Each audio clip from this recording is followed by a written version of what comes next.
মাশাআল্লাহ, অনেক সুন্দর গরু। আসসালামু আলাইকুম রাহমাতুল্লাহি ওয়া বারাকাতুহু। আশা করি সকলেই ভালো আছেন। প্রতিদিনের মতো গোল্ডেন ফার্মার্স ইউটিউব চ্যানেলতে ভিডিওতে স্বাগতম। প্রতিদিন ডেইলি ভিডিও দেওয়া হয়। আজকে ভিডিওটার মূল উদ্দেশ্য হচ্ছে আমাদের গরুর খামার তৈরিকরণ করা হচ্ছে নতুনভাবে। তো সেজন্য আজকে ভিডিওটা দিতেছি।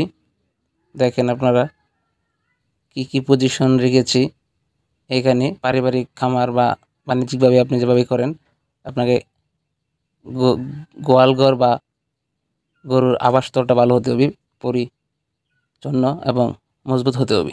এটা আপনার মাথায় রাখতে হবে।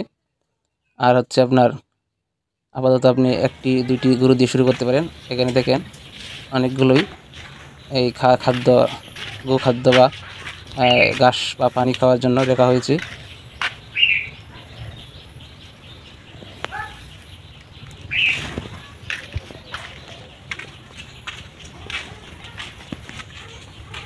তো আপনারা দেখছেন, আশা করি এই যে এগুলো হচ্ছে আপনার দেশি গরু। এগুলো এখানে রাখা হবে। এই গরুগুলা অনেক সুন্দর গরু।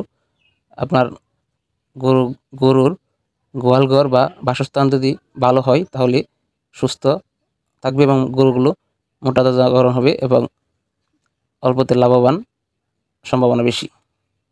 তো বন্ধুগণ, আজকে এই পর্যন্তই। নতুন হলে সাবস্ক্রাইব করুন। সুতরাং দেখা হচ্ছে আগামীকাল অন্য কোনো ভিডিও নিয়ে। সে পর্যন্ত ভালো থাকুন। আল্লাহ হাফেজ।